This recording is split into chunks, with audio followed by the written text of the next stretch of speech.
기도하겠습니다. 하나님 아버지, 거룩한 주일 저희에게 허락해 주시고 말씀과 기도로 이 새벽을 시작할 수 있게 해주셔서 참으로 감사드립니다. 하나님이 저희에게 허락하신 말씀이 어떤 말씀이든지 아멘하는 믿음을 저희에게 허락하여 주시고 우리가 진리 안에서 하나님께 구하며 응답받는 시간이 되게 하여 주옵소서. 주 예수 그리스도의 이름으로 기도하옵나이다. 아멘. 찬송가 151장 찬양하겠습니다. 찬송가 151장입니다.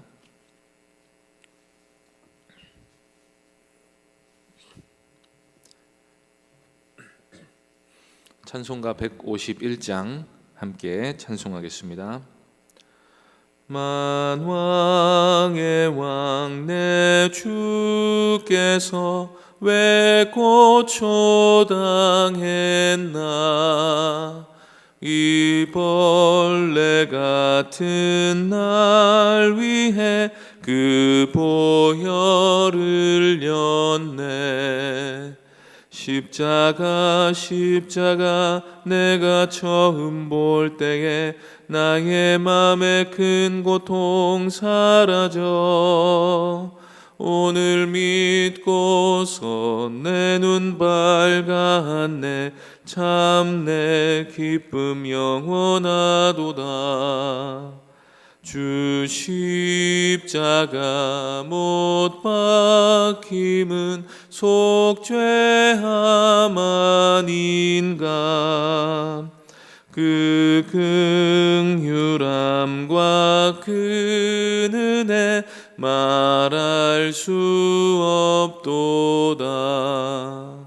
십자가 내가 처음 볼 때에 나의 맘에 큰 고통 사라져. 오늘 믿고서 내 눈 밝았네. 참 내 기쁨 영원하도다. 늘 울어도 그 큰 은혜 다 갚을 수 없네. 나 주님께 몸 바쳐서 주의 이름 쓰리. 십자가 내가 처음 볼 때에 나의 맘에 큰 고통 사라져. 오늘 믿고서 내 눈 밝았네. 참 내 기쁨 영원하도다. 하나님 말씀은 나훔서 1장 1절부터 3절까지입니다. 구약성경 1299쪽입니다. 나훔서 1장 1절부터 3절까지 말씀입니다. 나훔서 1장 1절부터 3절까지 말씀 한 절씩 교독하겠습니다. 니느웨에 대한 경고 곧 엘고스 사람 나훔의 묵시의 글이라.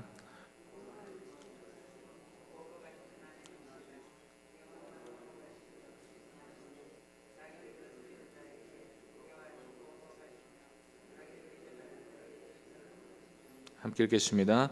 여호와는 노하기를 더디하시며 권능이 크시며 벌받을 자를 결코 내버려 두지 아니하시느니라.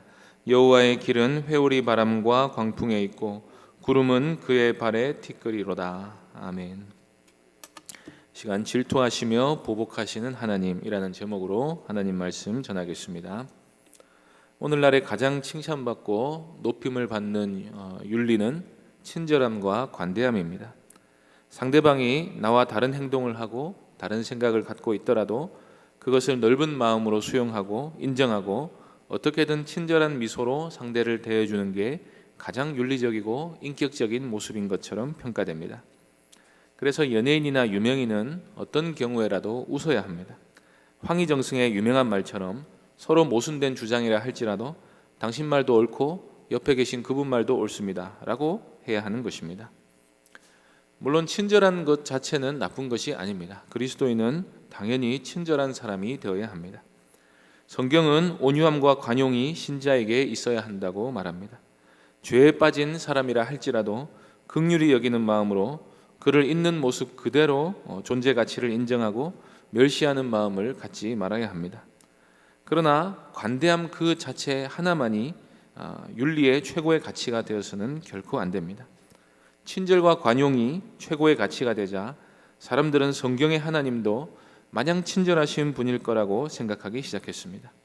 성경이 말하는 사랑이란 무조건적인 배려와 이해와 전적인 수용으로만 여겨지기 시작했습니다. 기독교야말로 세상에서 가장 친절한 사람들이 모인 곳이고 그 어디에서도 맛보지 못한 서비스를 받을 수 있는 것인 것처럼 홍보되기 시작했습니다. 이것은 비단 기독교뿐 아니라 오늘날 사람들이 종교를 대하는 전반적인 태도입니다. 석가모니의 가르침이 자비 하나로 요약되어서 사람들이 보살이라고 하면 어떤 경우에라도 참고 인내하는 사람을 떠올리는 것과 같습니다. 사실 불교는 아주 냉혹한 인과응보의 원리를 가지고 있는 철학적 종교입니다. 불교 세계에서는 세계가 톱니바퀴처럼 정확한 원리를 가지고 한치의 오차 없이 돌아갑니다. 불교는 인격적인 세계가 아니라 기계적으로 돌아가는 세계관을 갖고 있습니다. 거기서 사람이 자비를 베풀어야 하는 이유는 자비를 베푸는 게 윤리적으로 옳은 일이어서 금생과 내세에서 어떤 보상을 받을 수가 있기 때문입니다. 그런데 그런 원칙적인 가르침과는 상관없이 사람들은 종교에서 무조건적인 친절만을 바랍니다. 이것은 천주교에서 천주교의 신부나 수녀에게 바라는 태도나 교회의 중직자들에게 바라는 태도와 다 일맥상통하는 것입니다. 어느 면으로 보아도 요즘 사람들에게 최고로 윤리적으로 훌륭한 사람은 아무리 건드려도 화를 내지 않는 사람임이 분명합니다. 이런 생각을 가지고 있는 사람들은 성경을 읽으면 크게 당황할 수밖에 없습니다. 특히 친절과 관용이 모든 윤리의 정점에 있는 사람들은 구약은 전혀 읽을 수 없고 신약에서도 십자가와 재림을 정직하게 다룰 수가 없습니다. 왜냐하면 십자가는 하나님의 진노의 정점을 보여주기 때문입니다. 그 누구도 십자가를 다루면서 하나님의 진노와 심판을 말하지 않고 그냥 넘어갈 수 없습니다. 만일 하나님의 진노를 말하지 않고 십자가를 말하는 사람은 예수께서 왜 우리를 대신해 죽으셔야 했는지를 설명할 수가 없게 됩니다. 그러면 대속의 개념이 사라지게 되고 그저 예수님은 우리를 위해 죽으실 만큼 사람을 사랑하신 사랑의 화신 정도가 되는 것이고 십자가에서 죽으신 이유는 자기를 미워하는 사람들까지도 품어주시는 넓은 관용을 보여주신 것에 불과한 것이 되고 마는 것입니다. 나훔서를 우리가 읽으면서 우리는 성경책이 하나님의 진노와 질투와 보복을 선포하면서 시작한다는 사실에 적잖이 놀랄 수 있습니다. 여기서 우리는 하나님을 어떻게든 현대의 관점에서 포장하려는 시도를 하지 말아야 합니다. 하나님은 말씀 그대로 질투하시며 보복하시는 하나님이십니다. 다만 우리는 이 질투와 보복 심리가 죄인이 갖고 있는 악감정과는 질적으로 다른 것이라는 사실을 인식하면서 하나님을 이해해야 할 것입니다. 하나님은 질투하시며 보복하시더라도 거룩하고 의로우신 분이십니다. 뿐만 아니라 하나님은 심판하시더라도 전적으로 인격적인 분이십니다. 여기서 인격적인 분이시라는 말은 지정의를 가지고 있는 분이라는 뜻입니다. 하나님은 감정 없이 냉철한 지식만 갖고 계신 분이 아니십니다. 우리가 금붕어와 개를 비교할 때 어느 동물이 더 우월하다고 생각합니까? 개가 물고기보다 우월한 것은 머리만 좋은 게 아니라 감정을 느끼는 폭이 훨씬 더 넓기 때문입니다. 진화론자들도 물질에서 생명이 나온 것을 진화라고 말합니다. 원숭이가 인간이 된 것을 진화라고 합니다. 그런데 인간은 원숭이보다 훨씬 더 복잡한 감정의 세계를 갖고 있습니다. 따라서 우리 인식에 감정을 느끼는 하나님은 열등한 신이 아니라 그 누구보다 우월한 분이신 것입니다. 우리는 하나님의 형상으로 지음받았기 때문에 하나님의 감정을 이해할 수 있는 존재로 만들어졌습니다. 그래서 우리는 거룩하고 공의로우신 하나님이 질투하시고 진노하신다 할 때 그 질투와 진노가 합당하고 또 정의롭다는 사실도 이해할 수 있습니다. 오늘 나훔서는 한마디로 말하면 니느웨가 멸망한다 하는 예언을 담고 있는 책입니다.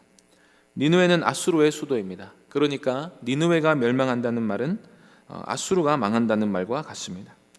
나훔 선지자가 예언하기 약 100여 년 전에 하나님이 니느웨의 멸망을 선포하신 적이 또 있었습니다. 바로 요나 선지자를 통해서 40일이 지나면 니느웨가 무너지리라고 하신 것입니다. 하나님 보시기에 니느웨 성은 요나 때부터 이미 무너져야 하는 악독한 성이었습니다. 그런데 죽을 자가 죽는 것도 기뻐하지 않는 하나님께서 니느웨의 회개를 보시고 돌이켜 말씀하신 화를 내리지 않으셨습니다. 덕분에 니느웨는 죽을 뻔했다가 다시 살아났지만 얼마 지나지 않아 다시 예전처럼 악독한 나라가 되었습니다. 특히 북이스라엘을 멸망시킨 니느웨는 정말 악한 나라였습니다. 남유다의 아하스 왕이 아수르가 두려워서 우상 숭배를 그치지 못할 정도로 아수르는 호전적이고 아주 잔혹한 민족성을 가진 나라였습니다. 그래서 자연스럽게 아수르는 유다의 철천지 원수가 되었습니다.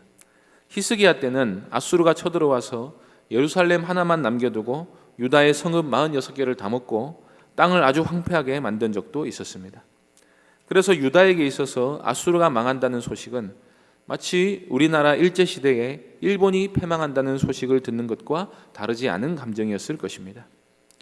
그래서 하나님이 니느웨를 심판하신다는 소식이 니느웨에게는 어쩌면 안 됐지만 니느웨 때문에 폐악질을 당하고 있는 하나님의 백성들에게는 복음이 되는 것입니다.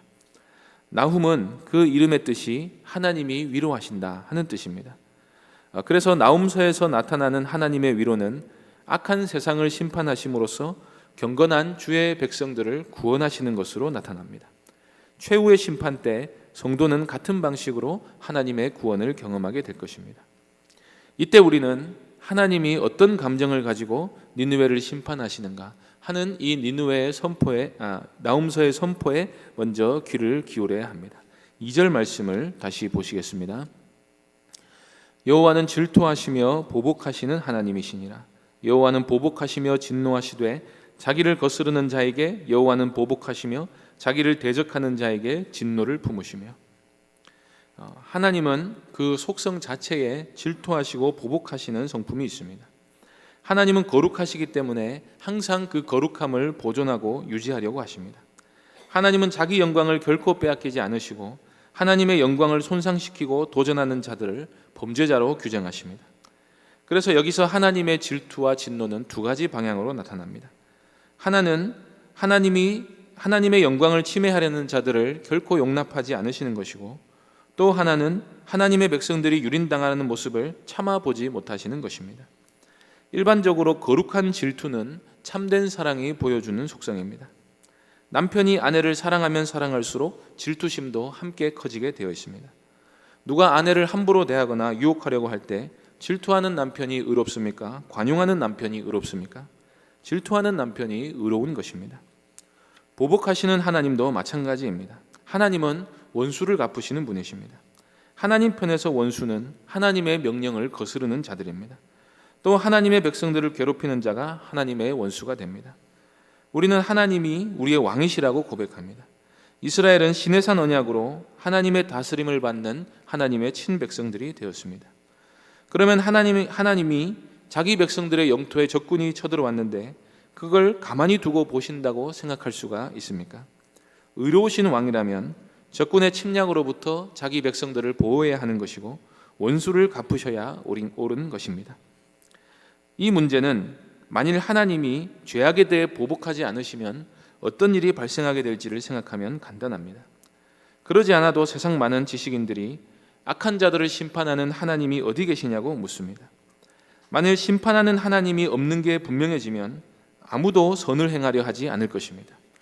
그래서 하나님의 보복하심은 개인적인 원한에서 나오는 것이 아니라 벌받을 자에게 벌을 내리시는 하나님의 공의로운 성품에서 나오는 것입니다.